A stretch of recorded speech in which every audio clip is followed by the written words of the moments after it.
Bon matin tout le monde, comment ça va en cette belle journée qui s'annonce très chaude et demain, peut-être la queue d'une tempête tropicale ou même un ouragan, je ne le sais pas. Tout ça pour dire que c'est pas grave, il fait beau, on est bien, gloire à Dieu.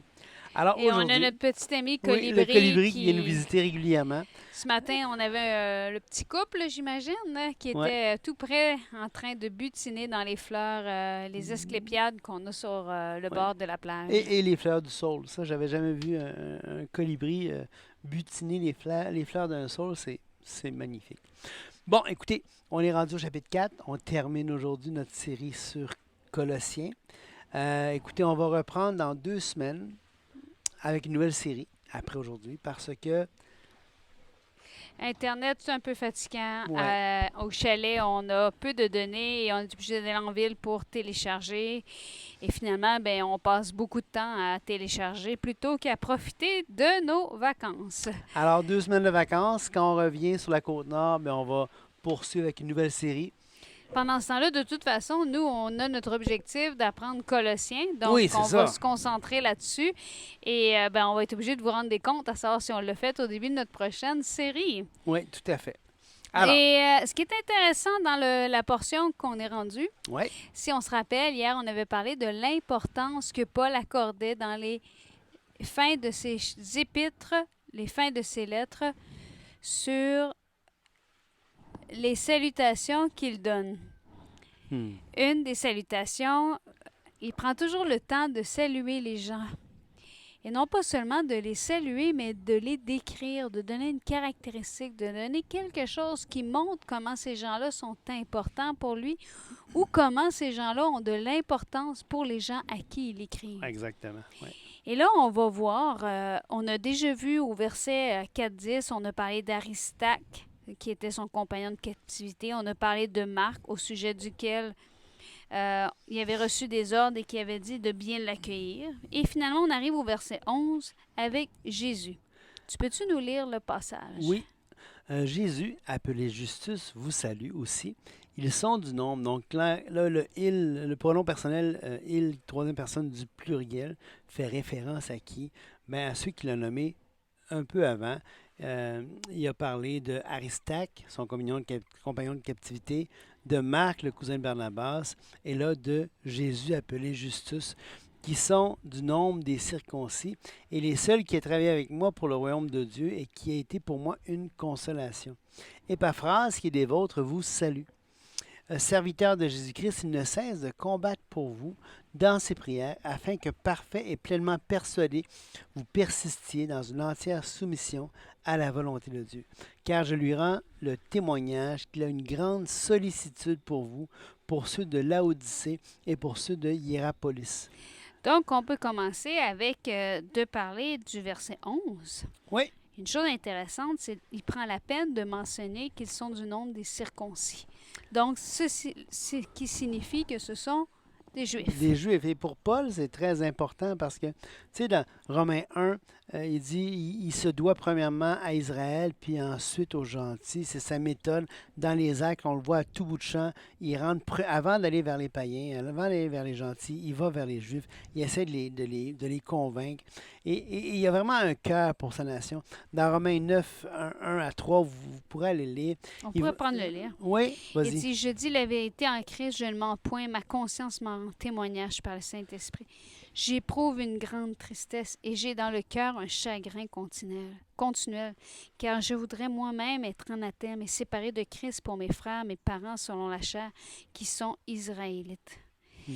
Et là, c'est important, ça. C'est un passage qui est lourd de sens. Paul est vraiment en train de dire, je suis triste. Oui, c'est ça. J'ai un chagrin, j'ai un fardeau. Si tu es triste pour quelqu'un, pour ta famille qui ne connaît pas le Seigneur, c'est normal, Hmm. c'est sain. Ouais. C'est ce que Paul lui-même était. Et il va encore plus loin. Paul, il dit, je voudrais être maudit Anathème, ça veut dire maudit. pour que mes frères, mes parents, selon la chair, puissent être sauvés. C'est incroyable. Au 10.1, qu'est-ce qu'il dit dans 10.1 et 2 Euh, dans Romains? oui, attends un petit peu. Ça ne sera pas long. Frère, le vœu de mon cœur c'est et ça. ma prière à Dieu pour eux, c'est qu'ils soient sauvés. Donc, il va leur dire, et je leur rends ce témoignage, j'ai un zèle pour Dieu, mais il y a vraiment un cœur. Mais ici, il est comme attristé de voir qu'il n'y a personne des circoncis qui est avec lui. Et ça me rappelle un peu cet épisode du livre des Actes au chapitre 28. 28, qu'on voit encore et encore et encore dans le livre des Actes, où est-ce qu'il dit, euh, il dit, les uns, au verset 23, tiens, ils lui fixèrent un jour et plusieurs vinrent le trouver à son logis. Paul leur annonça le royaume de Dieu en rendant témoignage et en cherchant par la loi de Moïse, par les prophètes, et à les persuader en ce qui concerne Jésus. Donc, c'est intéressant. Il Oui, utilise la parole pour les persuader. pour les persuader. Hein? Il Le cherche à les matériel de construction pour Oui. amener quelqu'un à la repentance, c'est la Bible. C'est la Bible, bien C'est pas les émotions, c'est pas un songe, une vision, là. C'est la parole de Dieu. Exactement. Et il cherche à les persuader. Donc, il y a des arguments. Là, quand je parle d'arguments, c'est pas être fâché. Là. Il y a une réflexion, il y a un discours argumentatif, il y a des preuves, il va démontrer ce qu'il dit. Et là, écoute, c'est pas en quelques instants. Là. L'entretien durera depuis le matin jusqu'au soir. Et il a vraiment cherché à les convaincre. Et là, les uns furent persuadés et ils se disaient et les autres ne crurent point. Hmm. Comme il se retira en désaccord, Paul n'ajouta que ces mots et c'est avec raison que le Saint-Esprit, parlant à vos pères par le prophète Ésaïe, dit, va vers ce peuple et dit, vous entendrez de vos oreilles et vous ne comprendrez point, vous regarderez de vos yeux et vous ne verrez point. Car le cœur de ce peuple est devenu insensible. Ils ont endurci leurs oreilles, ils ont fermé leurs yeux de peur qu'ils ne voient de leurs yeux, qu'ils n'entendent de leurs oreilles, qu'ils ne comprennent de leur cœur, qu'ils ne se convertissent et que je ne les guérisse. Sachez donc que le salut de Dieu a été envoyé aux païens et ils l'écouteront. On voit des passages comme ça je pense, dans Acte 18, on voit un passage similaire. On voit ça, je pense, aussi dans Acte 22. On voit quelque chose comme ça dans Acte 26. Où Paul a été envoyé vers les païens, Oui, vers les autres nations, parce que le peuple d'Israël refusait d'écouter. Ouais. Mais je veux juste mentionner quelque chose avant que tu poursuives. Au verset 24, qui est le contexte, qu'est-ce que ça nous dit? Les uns furent persuadés parce qu'ils disaient, les autres ne crurent point. Donc, même si le texte dit que le peuple est devenu insensible, parmi le peuple, il y a des gens Oui.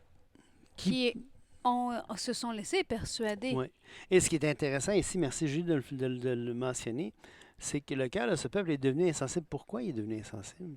Parce qu'ils ont endurci leurs oreilles. C'est un processus d'endurcissement personnel qui a mené à un endurcissement judiciaire. On en a parlé à quelques reprises déjà. Et ils ont fermé leurs yeux. On ne leur a pas bouché les yeux. Ils ont fermé leurs propres yeux. Pourquoi ils les ont fermés? Pour ne pas voir. Il n'y a pas plus sourd que quelqu'un qui ne veut pas entendre. Bien, elle est là. Rappelez-vous de l'entretien avec Jésus et les pharisiens. Si au moins vous étiez aveugle, vous auriez une bonne raison. Mais là, vous voyez, et c'est pourquoi, il dit, vous voyez, mais vous ne voulez pas voir. Alors, on voit tout ça, là, tout cet arrière-plan-là, et on peut le sentir dans Colossiens. Bien, ça permet de comprendre pourquoi il dit que Aristote, Marc et Jésus ont été une consolation, Jésus appelé Justus, ont été pour Paul une consolation parce qu'au moins il y avait des gens parmi les Juifs qui étaient prêts à travailler avec lui. Oui, c'est ça. Les gens de sa maison, de sa nation. Et parce qu'il faut se rappeler, 2 Corinthiens 11, dans Galates et ailleurs, il y avait toute cette faction des judaïsants. On voit que plusieurs d'entre eux étaient pharisiens.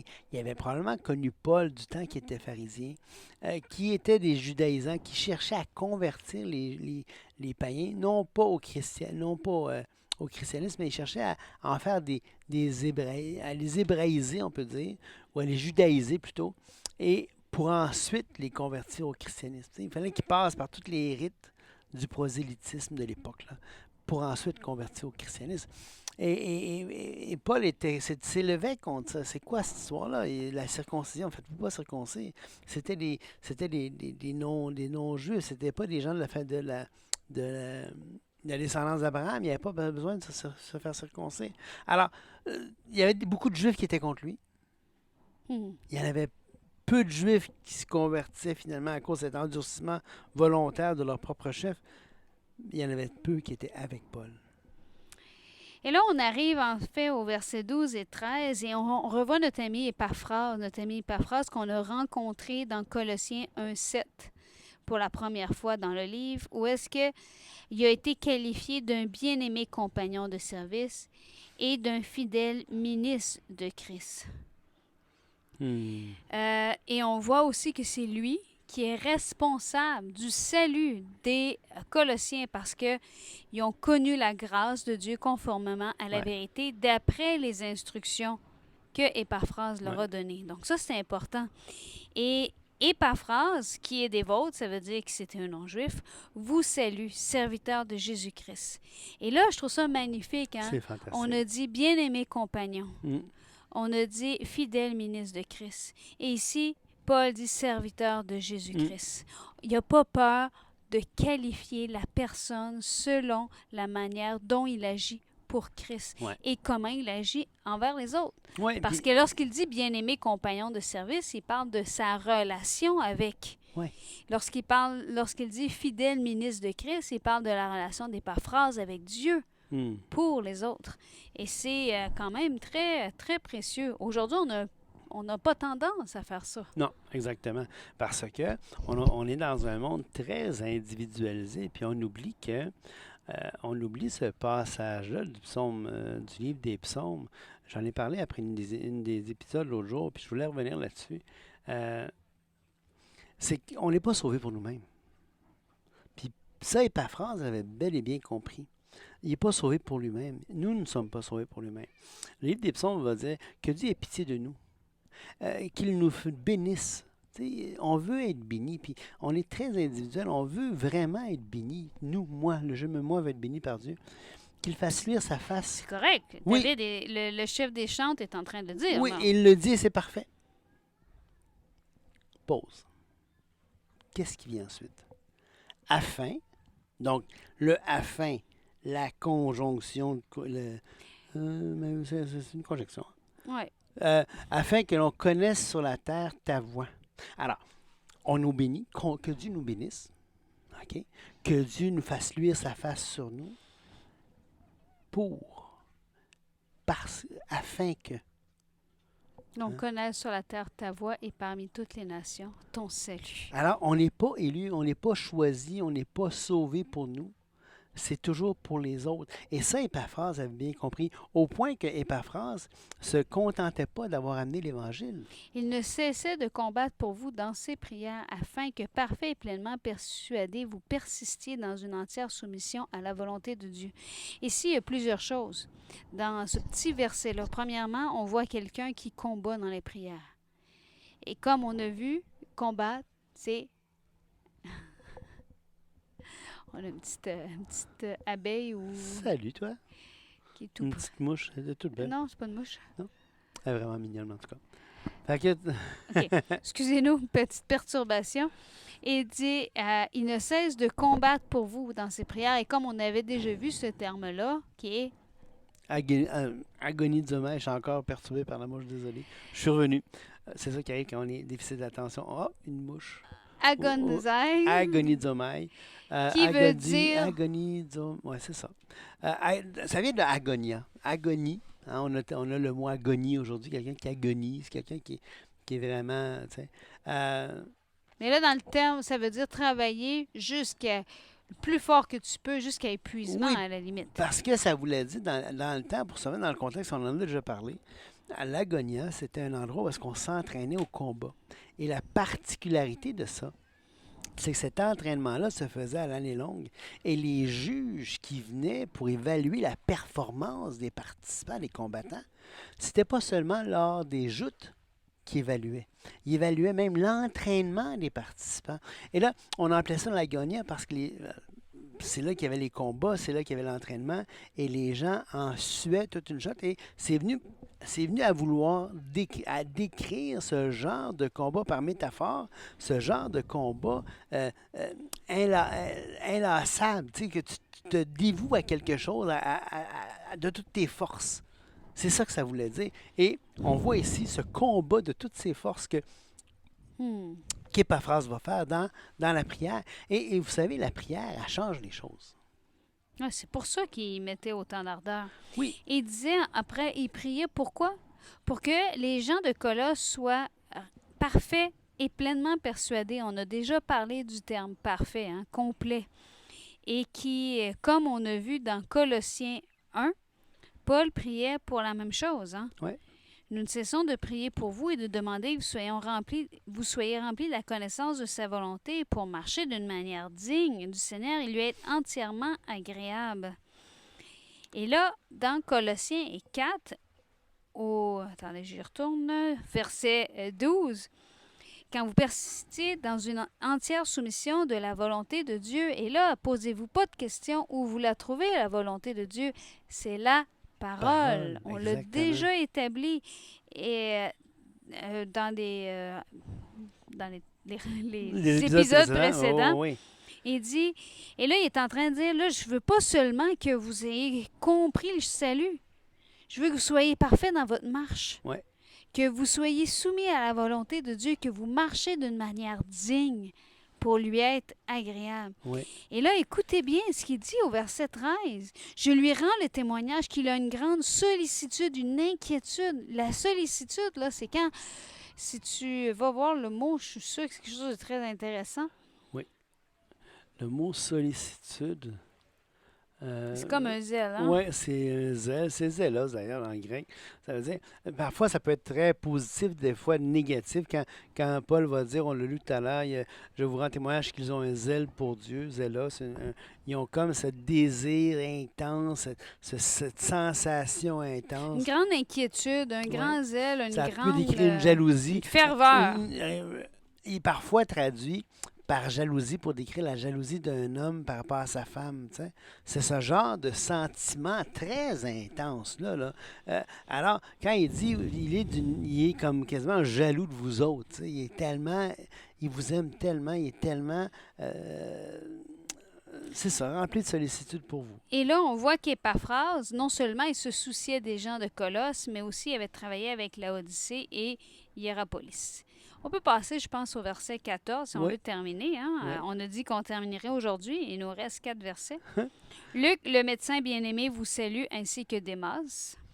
Saluez les frères qui sont à Laodicée et Nymphas, c'est l'Église qui est dans sa maison. La lettre était probablement pour être passée d'église en église. Oui, c'est ça. C'était des lettres, des épîtres circulaires. On va continuer. Lorsque cette lettre aura été lue chez vous, faites en sorte qu'elle soit aussi lue dans l'Église des Laodicéens et que vous lisiez à votre tour celle qui vous arrivera de Laodicée. Qu'on n'a pas malheureusement. Ça aurait été agréable de voir ce que Paul avait pu écrire à Laodicée. Malheureusement, Dieu n'a pas voulu qu'elle soit conservée pour toutes sortes de raisons. Et comme je vous disais, les textes que Paul écrit, il y a vraiment un souci des gens. Et là, il va prendre la peine dans le verset 17. « Hey, dites à Archippe, prends garde au ministère que tu as reçu dans le Seigneur afin de le bien remplir. » C'est quelque chose. Et c'est pas, mais je réfléchis à ça. Et je pense que c'est une phrase qu'on devrait apprendre à se dire les uns les autres. Oui, prends garde au ministère que tu as reçu afin de bien le remplir. De le bien remplir. C'est beau, hein? J'avais pas pensé. De le bien remplir, oui. Qu'ici, le bien remplir. Ouais. C'est je vous salue, moi, Paul, de ma propre main. Souvenez-vous de mes liens. On se rappelle qu'il avait demandé de la prière. Que la grâce soit avec vous. Et là, c'est intéressant parce qu'encore, on termine avec « Que la grâce soit avec vous ». Retournons à l'introduction de Paul. « Que la grâce et la paix vous soient données de la part de Dieu notre Père ». Et c'est magnifique de voir que Paul a commencé avec une bénédiction, que la grâce, et il termine avec que la grâce. Donc, dans un épître où est-ce qu'il a encouragé Ouais. les Colossiens à marcher d'une manière digne, à renoncer à tout ce qui a trait à la vie ancienne, à se revêtir de la miséricorde, de la bonté, des liens, et par-dessus tout ça, du lien de la perfection. Ouais. Il rappelle que la grâce vous accompagne. Et Absolument. pourquoi on a besoin de la grâce? Ben, pour vivre. Parce que la marche ne sera Ouais. pas parfaite. Oui, exactement. Ça me fait penser au passage qui dit il a compassion de nous comme d'un père a compassion de son fils qui le sert. Tu sais. S'il a compassion du service de son fils, parce que le service n'est pas parfait. Tu sais. Et donc, c'est notre Dieu. Ça termine, ça conclut notre série sur le livre de Colossiens. Ça fut un énorme plaisir de faire ça en ta compagnie, encore une fois, ma chère Julie. C'est toujours aussi agréable d'étudier les Écritures, de voir les Écritures par tes yeux. Ça, c'est vraiment pour moi un privilège. Puis, écoutez, on vous aime. Si vous avez des idées de séries, écrivez-nous en privé, écrivez-nous en direct, peu importe. Là, tu dis Siri et ton téléphone a compris Siri. Donc, moi aussi, c'est un plaisir d'avoir fait ça avec toi. Merci. J'aime beaucoup faire ça parce qu'on est obligé, puisqu'on lit le texte à haute voix, qu'on s'arrête, on est obligé de prendre le temps. Et c'est incroyable. Je vous encourage à faire ça vous-même à la maison.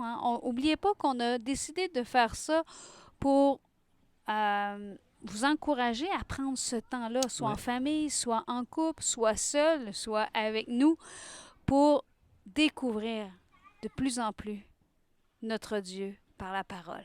Soyez bénis. Que Dieu vous bénisse. Au revoir.